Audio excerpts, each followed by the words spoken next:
When the Grand Varelian Armada arrived in orbit above the rogue colony, they expected an easy show of power.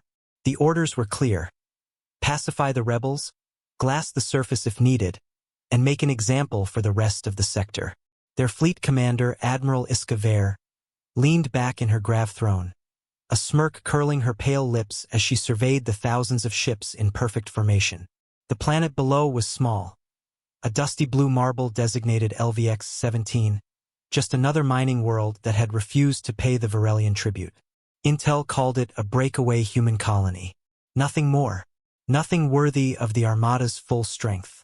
Still, a message needed to be sent. Target all major settlements, Iska said, her voice echoing across the command deck. Begin planetary bombardment sequence. The first salvo struck like thunder made real, orbital lances slicing through the upper atmosphere, detonating in white-hot flashes that turned cities into firestorms. Alarms crackled across the bridge, not from the humans, but from the Armada's own sensors as surface defenses tried in vain to respond. Admiral, their anti-orbital cannons are minimal, her tactical officer reported, flicking his crest of spines in disdain. Primitive, as expected. Of course they are, Iska purred. Humans are children who think fire can scare dragons. She leaned forward, studying the damage reports, when a strange flicker appeared on the main holo display. A single pulse on an encrypted frequency, so brief her officers nearly ignored it. Hold fire, she ordered, tilting her head. Play that signal. The comms chief isolated the burst. A hush fell over the deck. On every console, one word blinked into existence, plain, white, almost mocking. Earth. Iska frowned. What is that? A distress beacon? The tactical officer ran a diagnostic, spines now bristling in unease. It's not from the colony, Admiral. It's coming from somewhere in low orbit. There's nothing on sensors. Cloaked. The fleet began sweeping the surrounding space. A vast curtain of stars watched them like indifferent eyes. Then the signals multiplied. Not a scream for help but a chorus, repeating the same word in different frequencies. Earth, Earth, Earth. Iska felt a cold shiver crawl up her spine. What trick is this? Humans have no stealth ships that could breach our perimeter.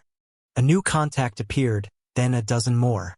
At first, they looked like sensor ghosts. Then the signatures solidified. Small, maneuverable ships.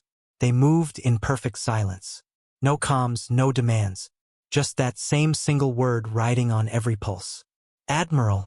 Multiple bogies emerging from the dark side of the planet. They're human warcraft, but we have no records of this class. Iska's mind raced.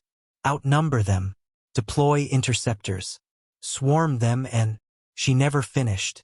The first human ship struck like a phantom blade, slipping through the Armada's formation at speeds that overloaded targeting systems. Railguns fired in rapid sequence, punching molten holes through Varelian dreadnoughts like a knife through cloth. Their hulls, once thought impervious, bloomed with internal explosions. On the command deck, the holo display turned into a forest of red icons. Reports flooded in. Entire wings lost, orbital stations gutted, supply ships torn apart before they could jump. And always that word echoed through the chaos. Earth. Iska's crew scrambled for explanations, but the truth unfolded with every kill.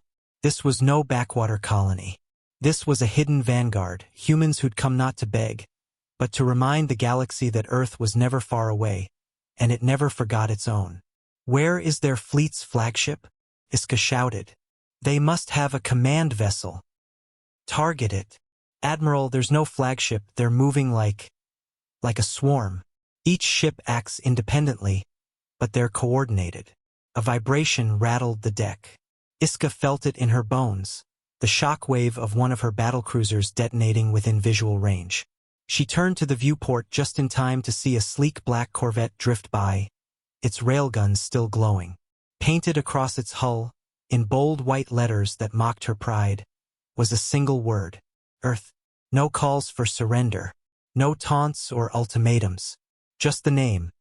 A promise, a memory, and a threat all at once. As the Grand Armada fell apart, Iska understood too late. They had expected cries for mercy.